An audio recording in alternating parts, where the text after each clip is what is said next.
Hi everyone, if you're an existing subscriber, hello and welcome back. If you're new to my channel, hello, welcome, and why not hit subscribe now? I'm your host, Alicia Victoria Keane, and I've been interviewing inspirational people and businesses to find out how and why they inspire others. This week I interviewed entrepreneur Amy Turner. Here's how it went. Hello and welcome to the channel. To begin with, if you could just introduce yourself, who are you and what do you do? Hi everyone, so my name's Amy Turner, I'm 28 years old, I'm from Ipswich, Suffolk, and I'm an international marketing director for Juice Plus. How did that come about? How did you end up getting to where you are now? So it all started back 8 years ago actually, when I was actually working full time with horses. That's what I used to do for a living before this, doing lots of show jumping. And it was actually the products that I came across originally because I was really struggling with my energy levels. I was always getting ill. I was always getting run down. I always used to get cold sores so big that my whole top lip would swell up. And although I was trying to eat healthy, but I was so busy. And when a friend introduced me to the products, I just fell in love with them instantly. I loved the fact that they were designed for athletes, and she said they were going to help with my energy levels. So I was like, okay, let's just give this a go. I've got nothing to lose, and got myself on them. And I literally just started on the shakes originally just to have as a healthy breakfast because they give you everything that you need just in a convenient form. So when I was so busy, I was literally because I was so tired, I was like snoozing my alarms, struggling to get up in the morning. And then it was literally like rush out the door to the yard. If I was lucky, I'd grab like a slice of toast or something.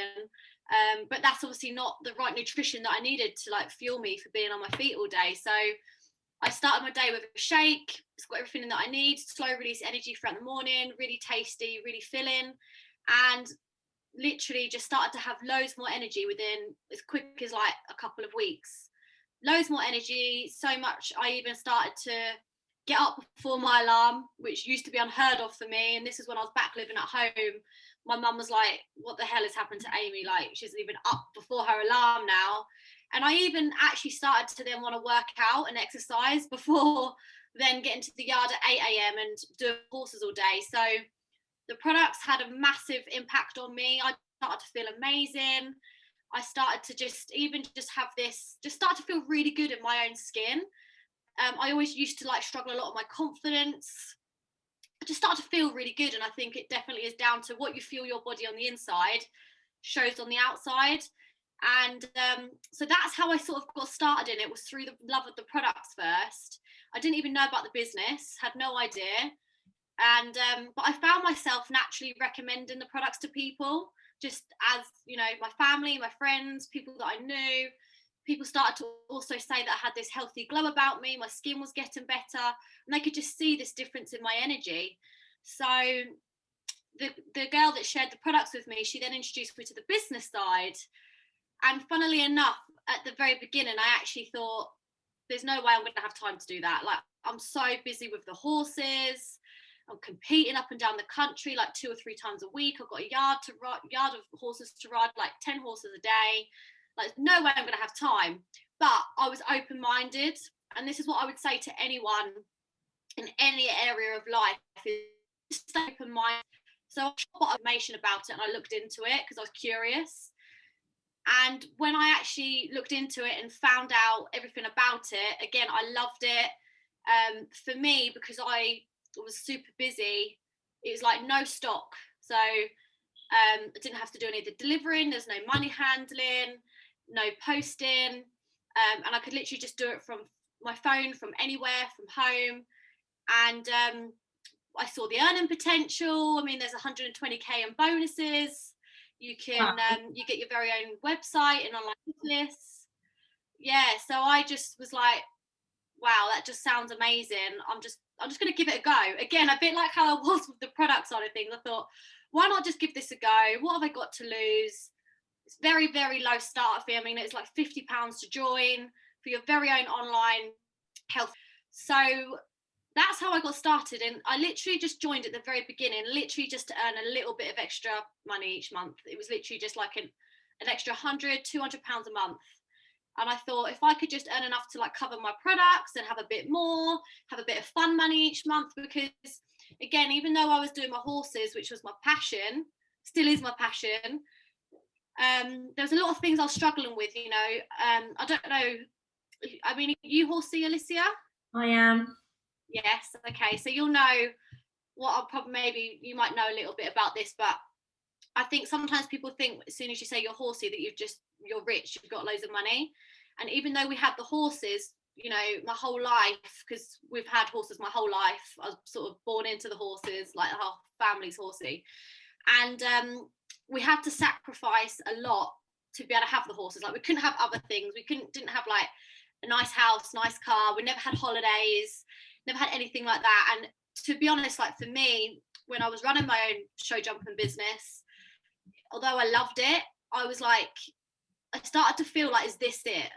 Like, is this just going to be my life? Like literally working hard from like crack of dawn till night time. Like I don't want to do this forever. And I was having too much month at the end of the money.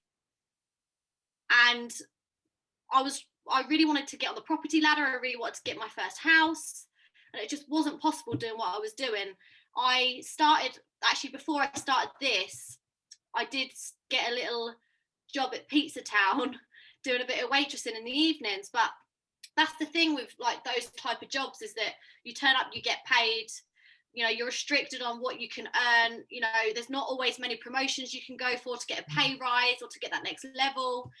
So when I came across this business model where you can work it from home, network marketing, and like I said, just to earn a little bit of extra money each month at the very beginning, part-time, like, so rather than coming home from doing the horses and having to go out to another job, I could literally just get into my PJs and I could like have some fun on social media and like help people. So I loved how it could just fit in from anywhere. I could also fit it in the little nooks and crannies of my day. And you know, just to have that little bit of extra money each month was absolutely incredible. Like I was starting to have a bit more money at the end of the end of the month now. You know, I was no longer being in the minus on the red on the bank account each month. I was kind of getting actually above water with it, which started to feel really good. I started to be able to put some savings away for a house each month and help pay for the horses, like pay for the farrier and put petrol in my car. I used to have a little Peugeot 106, and I remember I only ever used to be able to afford like £5 or £10 of petrol at a time. Like literally, that's how literally I was like counting the pennies. And yeah, just have the extra money to help pay for that. And that's literally how it all started. And I probably about a year or 18 months in was when it just really started to change for me. And that's when I kind of went to doing this more full time. So that's sort of like how I got started, if that helps. That does. So, first of all, I don't think many people appreciate how much time does go into horses, and that's a full-time job and more in itself.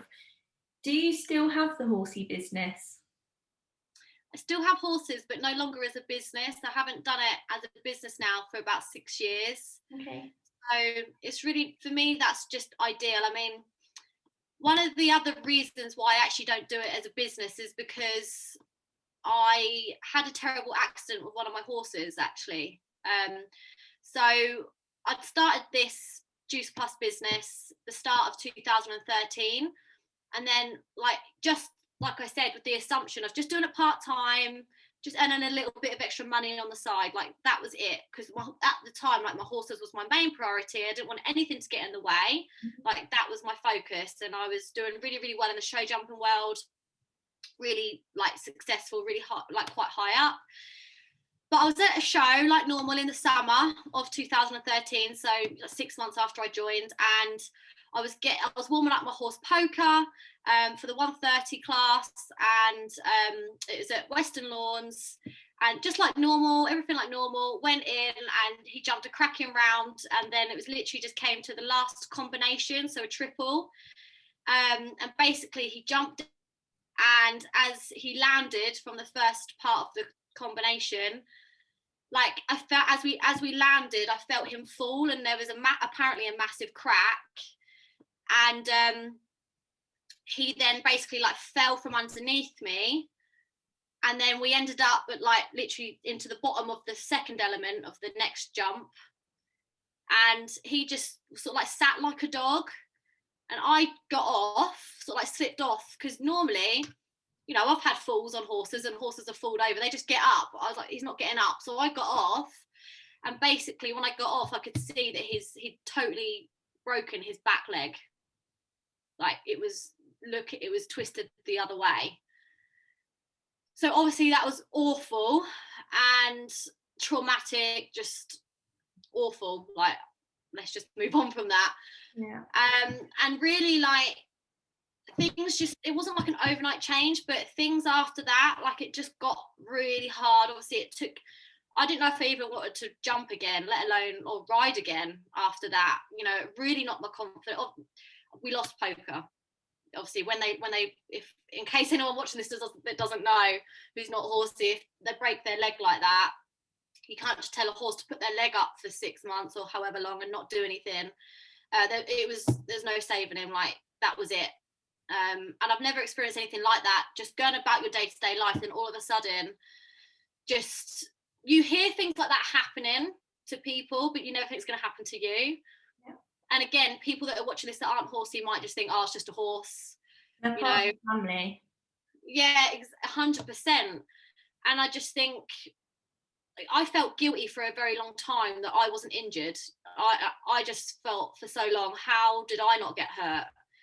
And it's crazy how, it is honestly crazy how I still think to this day, how did I walk away without a scratch? And I honestly believe that he looked after me and he sat like he did, like a dog, like he waited for me to get off. Obviously I was then taken away and he was then dealt with and everything like that. But you know, you don't expect to go to a show and to go home with an empty lorry and to look at an empty stable, and it was awful. So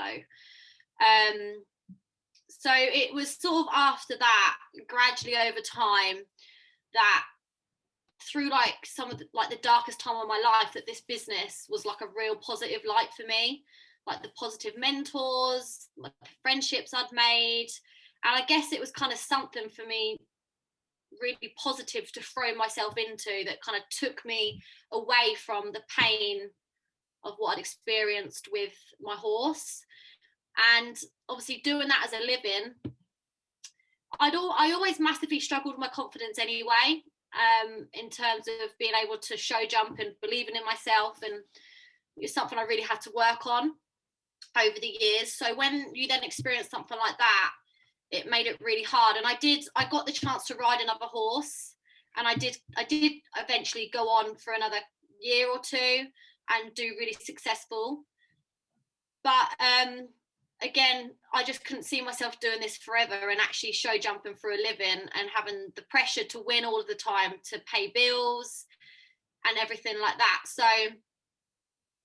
that's when I really threw myself into the business. Like I say, it was just like a real positive thing for me to throw myself into. And I guess like my plan B, which, you know, sort of then became gradually over time my plan A. So probably about a year after losing poker, I started to do this business full time, and I cut down my horses gradually at the yard. You know, I started taking on less horses. But yeah, so now I still have a horse, Tino. We have like a little livery yard. We have some DIYs, but I don't compete or jump to the level that I used to. It's just a little fun hobby for me now, which is quite cute. I just want to quickly zoom in on you and how you got back riding. You said there that you had your confidence knocked quite big, which isn't surprising at all. Like, that would have been an awful experience. How did you find the courage to get back on? It's a really good question. Like I mentioned, I really struggled with my confidence with my jumping anyway, previous to this happening. So from quite a young age, I actually started hypnotherapy with a lady local to me who I've been going to ever since. So she knows me. So I think I started seeing her when I was about 18. So my mum actually took me to her because I used to just struggle with negative self-talk at like shows. I used to go to a show and just feel like I'm not good enough. you know, you don't deserve to be here. And, you know, looking at everyone else and just seeing like they had all these big lorries, they had all this money. And I just felt like I just couldn't compare or compete to that. So obviously, if you're telling yourself that, obviously your mind and your thoughts is what is going to become your reality. So, and obviously it's not always about that. It's about what horse you put out the lorry and the rider that you are. And, you know, it's not all about that. But that was what I struggled with. So from a young age, I started hypnotherapy just to help my confidence and to help work on that subconscious mind and to work on more positive self-talk. So back to when I was then regaining my confidence to get back riding again, it was just literally like a gradual step-by-step process. And I had a lot of hypnotherapy sessions to help me with this. And that is really what got me going. I definitely put it down to the hypnotherapy and just sort of taken one day at a time. But, you know, it still even affects me now, even if I ride Tino and I'm out for a hack or I'm cantering or trotting. And if he has a little trip, just like horses do, it still just takes me back to that moment of, you know, it's just not a nice feeling. So definitely hypnotherapy has helped me a lot though. So would you recommend hypnotherapy to others watching this? Yeah, I personally would. I know that when I've recommended it to people before, people think you're going to put like a little thing in front of them and you're going to like, you know, watch it from side to side. And, you know, it's not really like that. It's like counselling. So you start off, you know, you do a lot of talking and then they'll end with, you know, 15, 20 minutes of hypnotherapy. It's a bit like meditation. But what's great about hypnotherapy is that because they've spoken to you and they've seen where you're struggling with, they can then give you the correct hypnotherapy and the correct words that will help you. And it's all about your subconscious mind. Like for me with my jumping, I used to be in my head quite a lot and doubt myself. So what I really found from the hypnotherapy was it let me just go off my natural ability and not, you know, like just literally just go natural, not overthink it and just go from my subconscious mind. Because as soon as I did that, I was brilliant. Like, but as soon as I start doubting myself, overthinking, you know, I really struggle with that. So yeah, the hypnotherapy massively helps and it can help with so much from if you're into sports, a bit like what I was with the horses, or a day-to-day life, anxiety, all sorts of things it can help with. So I would definitely highly recommend it.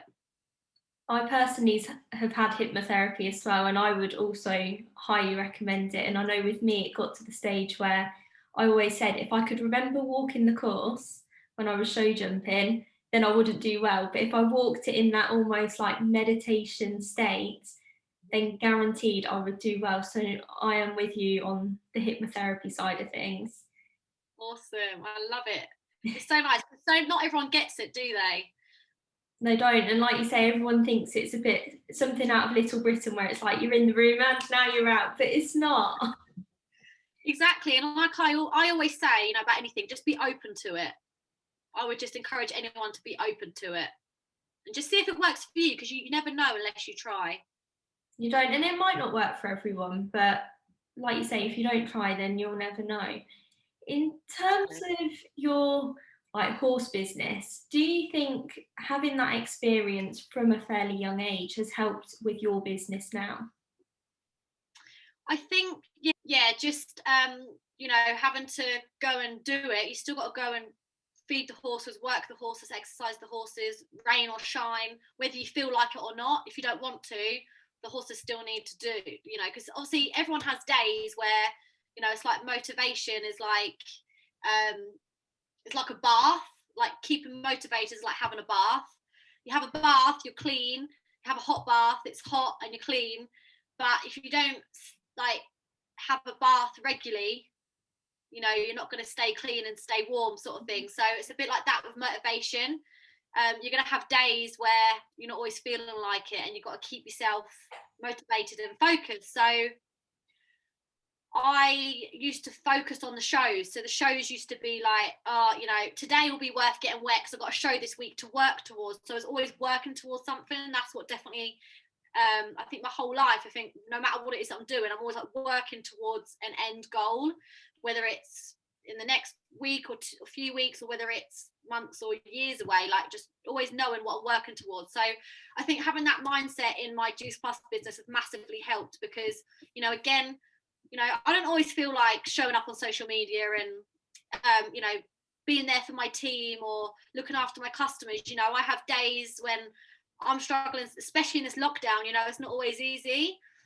But I think definitely what I got from the horses is, you know, you've got to, you know, when it's your passion, when it's your life, you've got to show up no matter what. And usually, and this, I used to have this with the horses all the time. Once I actually got out there and started riding, I actually enjoyed it anyway. You know, like, you're fine. And it's the same with the business as well. Like, sometimes I don't always feel like it, but when I just get on with it, it's fine. Like, you know, I love it anyway. So yeah, definitely massively helped. And just, I think definitely learning from a younger age about the power of your mind and your thoughts and what you tell yourself. You know, I think we all have that negative voice in our head. We all have it. You know, I still have it now, and it is an ongoing process to work on. But there's lots of things that help, you know, like we said, hypnotherapy. I recommend like doing like a bit of morning journaling, and just writing down 3 things you're grateful for can make a massive difference to your mindset and your focus, because where focus goes, energy flows. What you focus on expands. So if you're focused on your lack, what you haven't got, and all the negatives, which human beings, we are naturally more negative anyway. I think 80 to 90% of our thoughts are naturally negative, which is crazy. It's actually easier for us to be negative than it is positive. That's why even just waking up in the morning and something simple as writing down 3 things you're grateful for and why. You've got to say why you're grateful for it, because that makes a massive difference. And it really doesn't take long. It could just be that you're grateful for the house, your warm home. You know, at the end of the day, we've all got a roof over our heads. We have, and it's warm. We've got a house. We've got a bed to sleep in, and just, you know, when you really focus in your heart about what those things you're grateful for, you know, you're healthy. You've got your health. You're here. You're alive. You've got another day. You've got another day to breathe. Like, there's so much to actually be grateful for. And when you actually, so I start my day every day from a place of gratitude. And I think that is all stemmed from learning about the power of your thoughts from such a young age, from the hypnotherapy, definitely. And with that, you'll probably find that the first few times that you try and write down a few gratitude words and why, you'll probably really struggle, whereas eventually it'll just get easier. Yeah, exactly. Like, that's why I said, even if it's just something simple, something small. And sometimes you might sit there, because I know when I started doing it, again, with this, I was like, is this even going to work? You know, Is it even doing anything? But from my own experience, from doing it, I noticed a difference. And then I thought, maybe I don't need to keep doing this anymore, because I don't know if it's really doing anything. And then when I then stopped doing it, I really noticed a difference in my mindset. So, you know, so again, be open to it, give it a go, see if it works for you. You mentioned there as well about having a goal in sight. So what is your goal? What is your goal you're working towards now? So my goal right now, obviously we're getting married, me and DJ. We were meant to be getting married March this year. But obviously, unfortunately, due to COVID, we have had to move our wedding now to March 2022, which is a bit surreal, but hopefully we can then have the day that we want, and fingers crossed for all of that. So we're working hard towards that, in terms, you know, being able to pay for the wedding that we want, our dream wedding, and our dream is to be able to go to the Maldives on a honeymoon. So we're working towards that.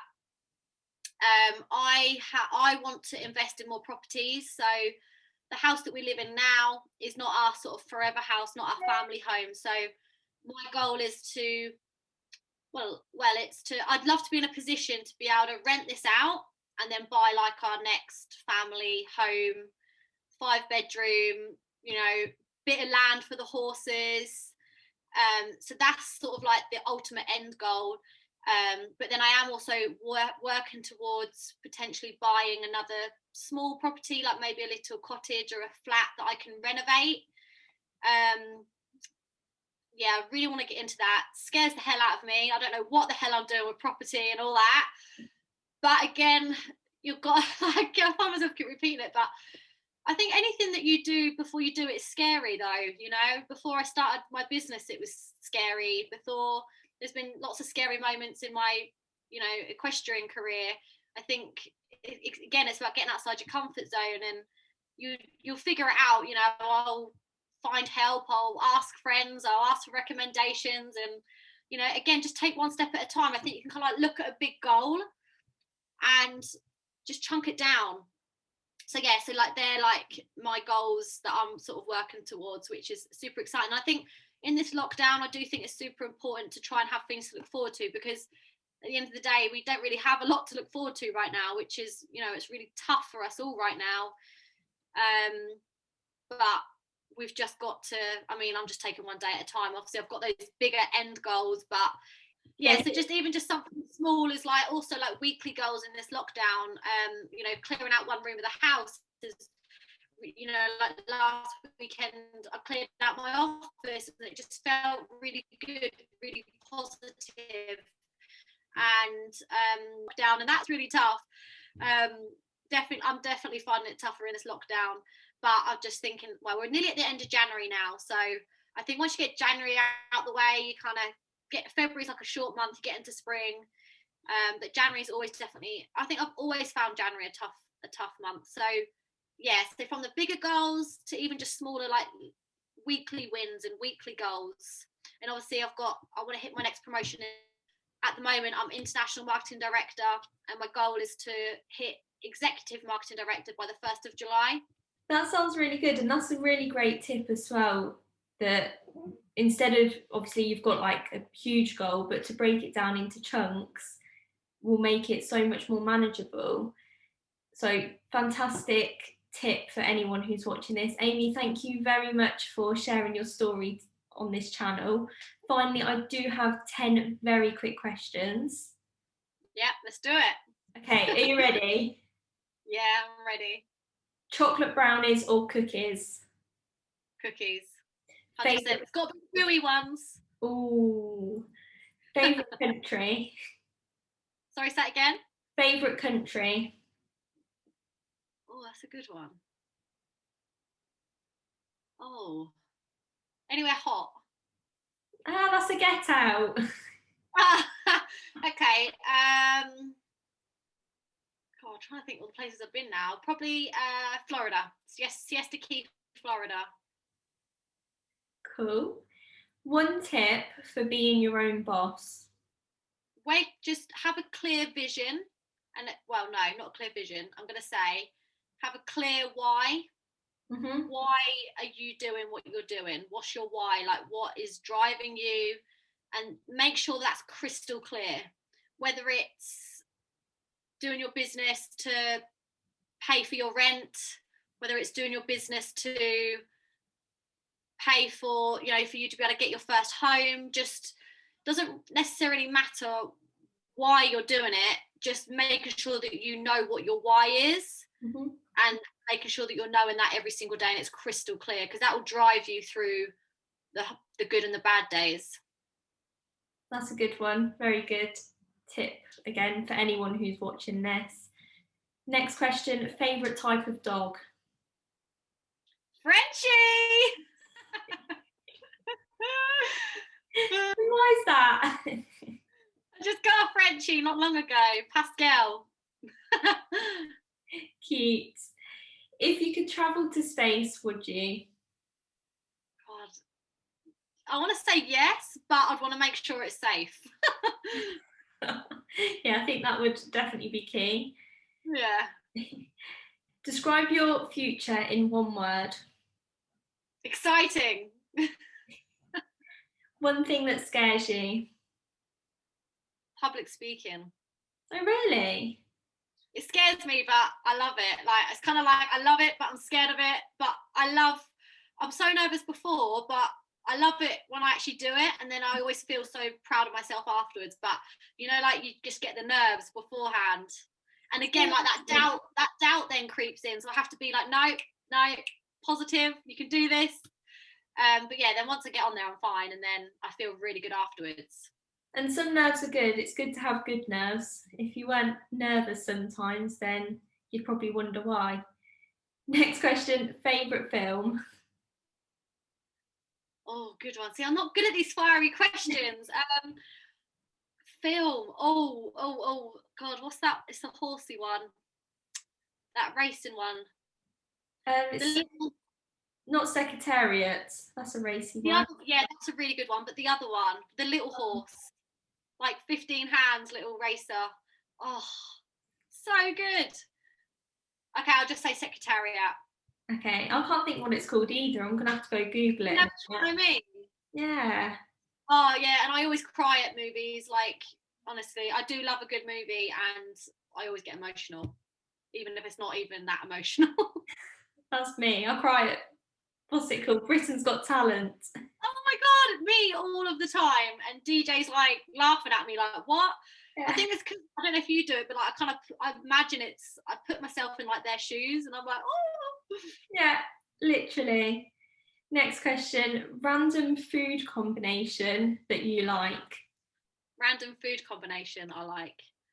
Probably, I love anyone that knows me knows that I love a good chip.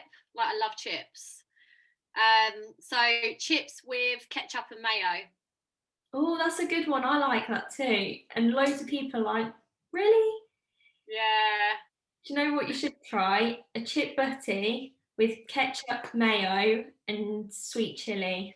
Life changer. Oh God, I'm gonna Yeah, try that. so good. And final question, what's your dream car? Range Rover now. I had my dream car. I had my Audi TT. That was my first dream car. I've got a Mercedes A-Class at the moment, and yeah, now my next dream car is Range Rover Evoque. Like, oh my God, that'd be amazing. Well, that's the end of the quick fire questions. Thank you very much for your time and coming on the channel today. It's been great having you. Thank you for having me. I really enjoyed hearing Amy's story about how she has got to where she is today. It just goes to show that sometimes if you do something that you enjoy as a hobby, as your job, it can take the enjoyment out of it. But if you realise that and look for something else to be successful in, it's more likely you'll have better motivation for your hobby. Now you can follow Amy at the links here. If you have someone that inspires you, comment below. I'm always so interested to find out who others find inspirational. Likewise, if you have an inspirational story to tell, comment below, drop me a message on social media, or even drop me an email. You can find this podcast at Inspire Your Story on your podcast network. If you've enjoyed this video, give it a thumbs up, comment below, let me know what you think, and I'll see you all on Wednesday at 5 o'clock to inspire your story. See you then.